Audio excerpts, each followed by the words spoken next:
Bienvenue dans cette nouvelle édition du 12-15 au sommaire conférence internationale sur le virus Ebola à Bruxelles. Les 3 pays concernés par l'épidémie appellent à un plan Marshall pour relancer leur économie. Réunion annuelle sur la gouvernance et le développement au Rwanda. Les responsables présents ont conclu un bilan positif de l'année 2014. Et la Bank of Industry du Nigeria soutient les petites et moyennes entreprises. La première banque de développement du pays a élargi sa gamme d'offres de financement destinées aux PME.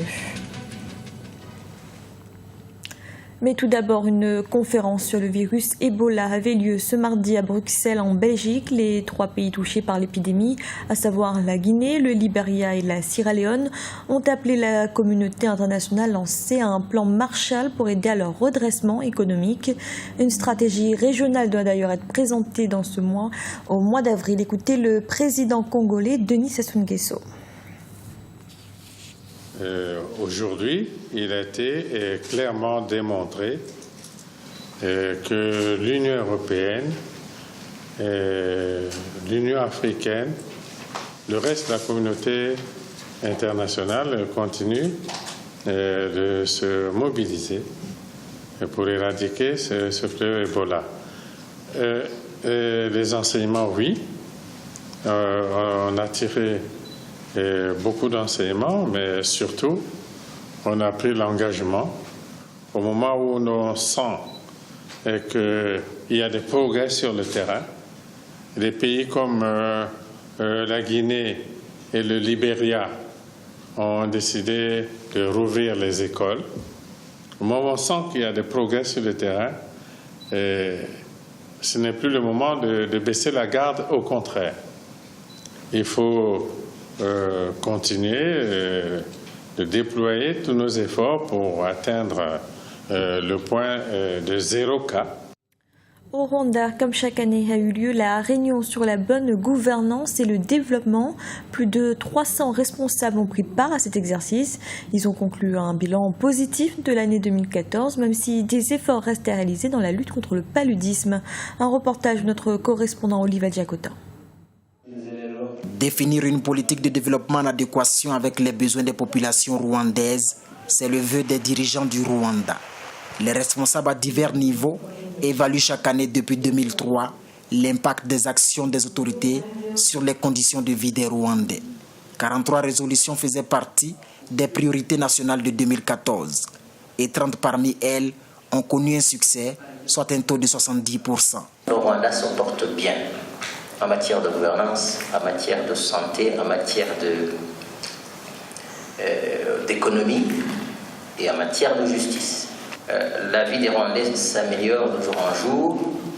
Nous avançons sur les grands projets. Nous avançons dans notre système de gouvernance.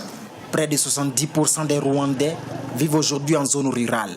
Et la politique de lutte contre le paludisme connaît quelques failles, ce qui a contribué à l'augmentation du nombre de malades l'an dernier. En 2015, de nouvelles mesures sont prises pour venir en aide aux populations. Une gouvernance qui fait parvenir à notre population les services, comprenez les services dans le sens large, les services de santé, les services d'éducation, les services social, dans le domaine social, les services dans le domaine économique. La structure chargée de la bonne gouvernance au Rwanda publiera le 13 mars prochain un rapport annuel. Ce rapport mesurera l'impact de la progression des orientations nationales. Un outil qui permettra aux autorités de faire certains réajustements pour un Rwanda émergent d'ici 5 ans. Au Burkina Faso, la révision de la loi électorale a été lancée ce mardi par le président de la transition, Michel Kafando. Un processus qui répond aux demandes de la société civile et des partis politiques. Sur une population en âge de voter estimée à environ 8,4 millions de personnes, seuls 5 millions figurent actuellement sur la liste électorale. Au Togo, le dépôt des candidatures pour la présidentielle du 15 avril est clos face au président sortant Faure Gnassingbé. 4 personnalités de l'opposition ont décidé de se porter candidat. Pourtant, une partie des opposants, mais également de la société civile, continue de réclamer des réformes constitutionnelles avant l'élection. Idelette Mirabel-Bissou. La situation sociopolitique au Togo est au centre des préoccupations des populations.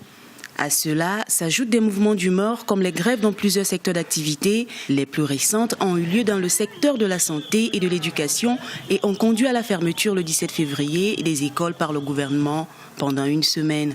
Au Togo, l'opposition et une partie de la société civile exigent des réformes avant la tenue des élections. Mais les réformes, c'est pour les Togolais. Ce n'est pas un piège dans lequel on est tombé. Il y a de chaque côté des extrémismes qui bloquent la réalisation des réformes.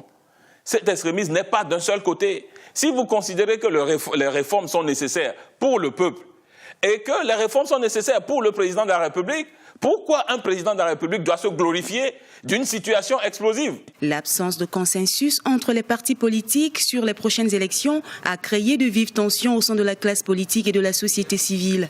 Alors que la Commission électorale nationale indépendante CENI a clôturé le 1er mars dernier le dépôt des candidatures pour l'élection présidentielle, la question des réformes constitutionnelles continue d'alimenter l'actualité dans le pays. Nous, au CAR, on a toujours dit qu'il n'est pas question de boycotter les élections locales parce que ça permet d'avoir un certain nombre d'élus locaux, de conseillers, pour pouvoir regarder la gestion. Nous avons dit qu'il n'est pas question de boycotter les élections législatives parce que ça permet de constituer une minorité de blocage.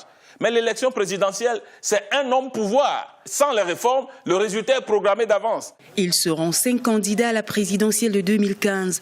Au pouvoir depuis le 14 mai 2005, le président sortant Faure Gnassingbé briguera un nouveau mandat le 15 avril prochain. Au Soudan, les élections présidentielles, législatives et locales auront lieu le 2 avril prochain. La commission chargée de l'organisation des scrutins a confirmé la date ce mercredi malgré les réserves de l'opposition.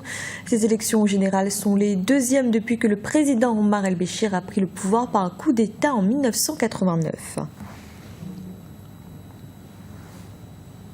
Au Nigeria, les petites et moyennes entreprises constituent un maillon essentiel de l'activité économique du pays, mais ces structures connaissent toujours des difficultés de financement. La Bank of Industry, la première banque de développement du pays, a donc entrepris depuis quelques années de multiplier les offres qui leur sont destinées. Aimé Fakofi. Le secteur des petites et moyennes entreprises porteur de croissance au Nigeria. Il représente environ 95% de l'activité manufacturière organisée et 70% de l'emploi industriel. Pourtant, son financement reste un réel défi. Un défi que la Bank of Industry s'attelle à relever depuis plusieurs années.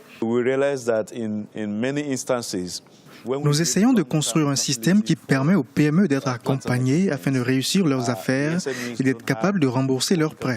Nous avons donc signé un accord avec plus de 10 banques pour que les financements accordés par les banques leur permettent d'avoir une facilité de capital d'exploitation. La Bank of Industry investit dans le développement des petites et moyennes entreprises, souvent portées par les jeunes. Et pour ses premiers responsables, les réformes engagées doivent contribuer à lutter contre le chômage. Notre activité première est le prêt. Et avec ce processus de crédit, nous voulons répondre aux attentes.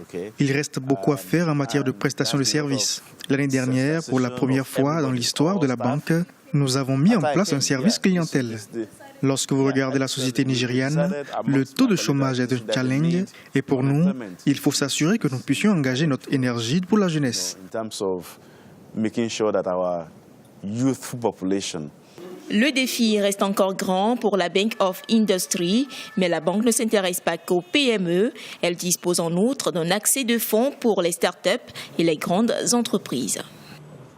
C'était le journal de la rédaction. Merci de l'avoir suivi. Retrouvez dans un instant une nouvelle édition de l'information.